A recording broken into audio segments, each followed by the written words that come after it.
부산의 한 병원에서 성형수술을 받은 환자 2명이 잇따라 사망했습니다. 그리고 한 환자는 중태에 빠졌습니다. 갑작스런 죽음을 둘러싸고 사망 원인에 대한 의문이 증폭되고 있습니다. 대체 무엇이 이들을 죽음으로까지 몰고 간 걸까요? 아내는 아들 둘을 남겨두고 갑자기 세상을 떠났습니다. 남편은 아내의 죽음이 억울했습니다. 김 씨는 2주 전 자가지방 이식 수술을 받았습니다. 그런데 수술 후 집에 돌아온 그녀는 심한 복통과 구토 증세를 보이기 시작했습니다. 다리가 이제 여기가 아야 하면서 뭐 되지를 못해요. 약간만 되면 아파하는 거예요. 여기서. 그리고 계속 누구 내려다면서 속에 있는 거 다 토해내는 거야. 완전히 다 토해내요. 완전히 다 토해내고 물도 먹으면 다 토해보고 완전히 배를 찢지 않은 완전히.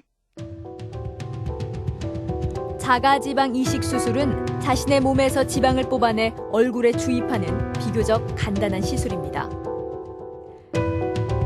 수술 다음 날 증세가 악화되자 가족들은 김 씨를 인근 대학병원으로 옮겼습니다. 이거는 완전히 사람 다리가 아닙니다. 완전히 막 시커매요. 이게 썩어버렸어요. 그냥 여기까지. 이 썩어가지고 이리 올라오는데 죽을 때는 완전 여기까지 막 시뻘겋게 막 올라왔어요. 1분을 진짜 누워 못 있었어요. 1분을 앉아있지는 못하고. 그만큼 괴로우니까 그런 거 아니겠어요. 숨을 못 쉬어요. 이렇게 숨을 쉬면서 이게 사람 내가 봐도 그 사람을 못 사겠더라고요. 죽겠더라고 진짜. 결국 수술 사흘 만에 김 씨는 사망했습니다. 하지만 남편은 아내의 죽음을 납득할 수 없다고 했습니다. 예쁘지 오케이 해갖고 수술 받으러 간 사람이 죽어가지고 죽은 거 알겠습니다.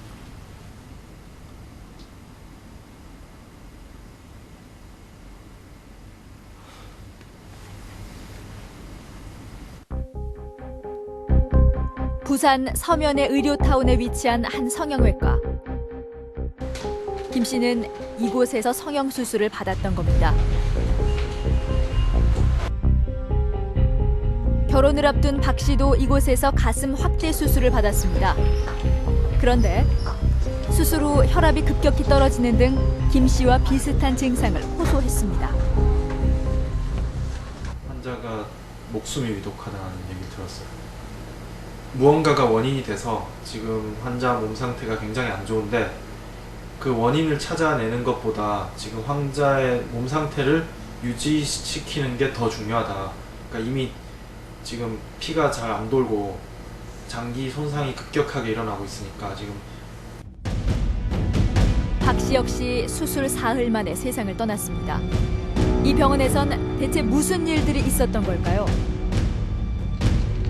사인은 세균 감염에 의한 폐혈증, 사망한 여성 2명을 1차 부검한 결과였습니다.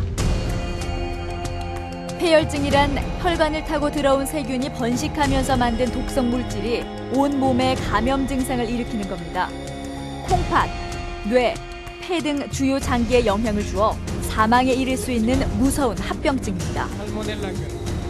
그렇다면 폐혈증을 유발한 세균은 어디에서 어떻게 환자의 몸속까지 침투한 걸까요?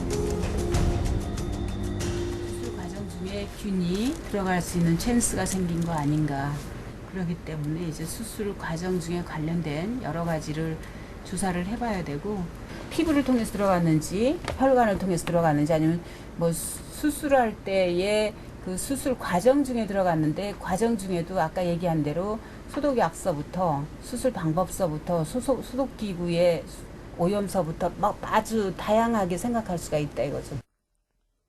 의료계에선 환자의 감염 경로를 찾기가 어렵다며 말을 아끼는 분위기였습니다.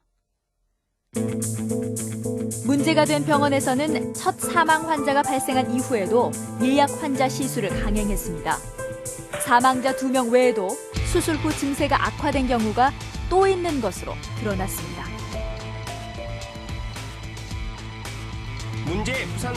병원은 그때서야 영업을 중단했습니다. 환자들을 죽음에 이르게 한 세균의 정체는 무엇일까요? 우리는 사망자 2명의 진로 기록을 토대로 원인균을 분석해 보기로 했습니다. 균 검출에서요. 그럼 이제 뭐 흔한 균은 아닌데 뭐 세라티아 마르세센스라는 미생물 그 세균이 검출이 되셨어요. 분석 결과 사망자 2명 모두에게서 폐혈증을 유발한 세균이 확인됐습니다. 검출된 세라티아 마르세센스는 최근 병원 내 감염을 흔히 일으키는 것으로 보고되고 있습니다. 특히 신생아가 이 균에 감염되면 폐렴, 폐혈증 등을 유발하고 다른 균에 비해 사망률도 높다고 합니다. 그렇다면 원인균은 병원 안 어디에서 왔을까요?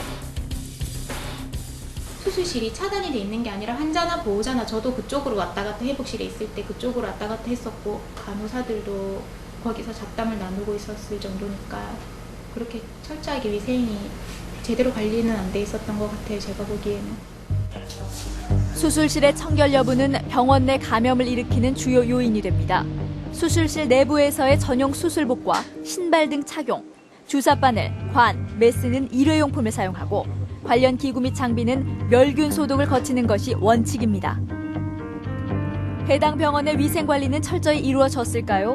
경찰은 세균 감염 경로를 밝혀내기 위해 병원 측의 수술 도구 등 관련 장비 29종을 국과수에 분석 의뢰했습니다. 우리는 마침 경찰 조사를 받고 나오는 병원 관계자를 만날 수 있었습니다.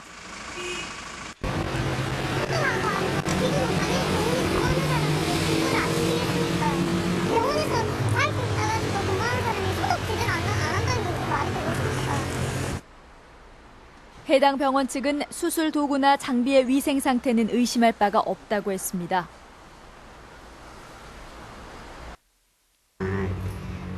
멸균 소독기를 통해서 합니다.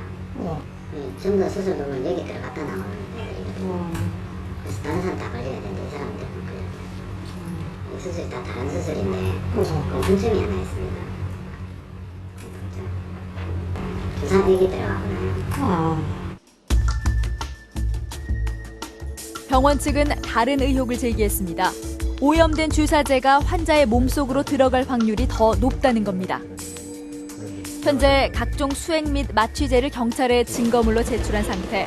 해당 병원의 수액 등을 납품한 제약회사에 오염 가능성 여부를 확인해봤습니다. 하루에 32,100명 되는데 그 병원에서만 그것이 수액제 오염될 리가 있습니까? 그게?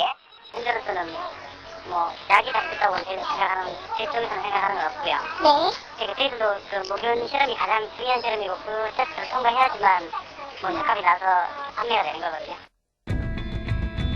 2명의 환자가 사망에 이르게 된 원인을 놓고 일각에서는 세균 감염 경로를 찾는 것도 중요하지만 폐혈증 초기 증상에 대한 응급처치의 미흡함도 지적했습니다. 이 두 분 같은 경우에는 이미 병원에 타 병원으로 가셨을 때 증상이 발생되고 하루 이틀 만에 백혈구가 0.4 이렇게 굉장히 감소하는 폐혈증 쇼 단계까지 가는 그런 상태였거든요.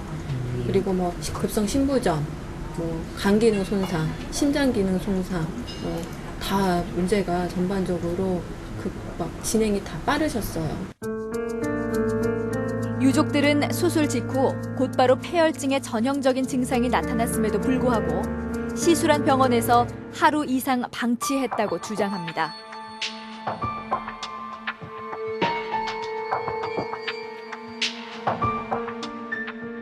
혈압이 떨어지고 비정상적인 것 같다가 이럴 수도 있다. 혈압 낮은 것은 나이도 있고 건강하기 때문에 쉽게 돌아온다.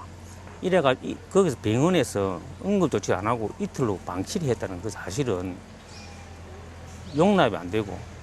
그 원인균이 이 병원이나 병원 의사를 통해서 원인균이 감염되지 않았다 하더라도 이 첫 번째로 사망한 그 같은 경우에는 명백하게 그 폐혈증 증세를 보임에도 필요한 조치를 취하지 않고 그 병원에서 수술을 받고 사람이 죽었음에도 불구하고 계속해서 성형수술을 했다는 거예요. 그로 인해서 피해자가 제2의 피해자, 제3의 피해자가 늘어났던 것이고요. 우리는 환자 사망 사건에 대한 병원 측의 입장을 듣기 위해 수차례 접촉을 시도했습니다. 변호사 통해서 어차피 이게 법적인 문제까지 시비감이 걸리기 때문에. 하지만 병원 측은 제작진의 인터뷰 요청을 끝내 거절했습니다.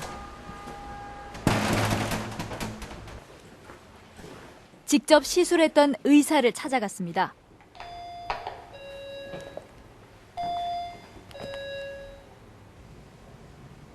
역시 만날 수 없었습니다. 원장님.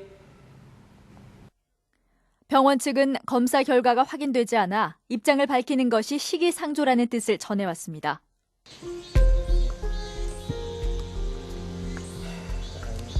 아버지는 더 예뻐져서 돌아오겠다던 딸을 다시 볼 수 없습니다.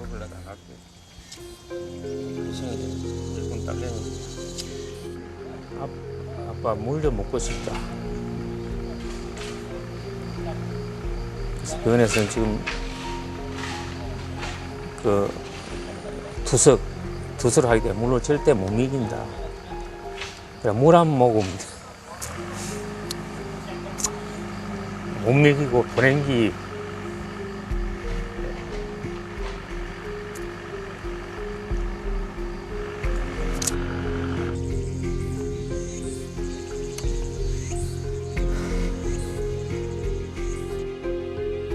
갑작스러운 가족의 죽음에 대한 정확한 원인을 밝히는 것이 유족들의 뜻일 겁니다.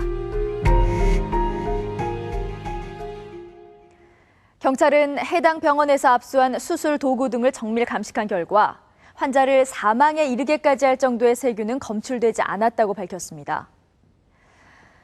여전히 병원 내 감염 경로에 대한 추측은 무성합니다. 더 이상의 피해자가 나오지 않도록 철저한 원인 규명이 시급히 이루어져야 할 겁니다.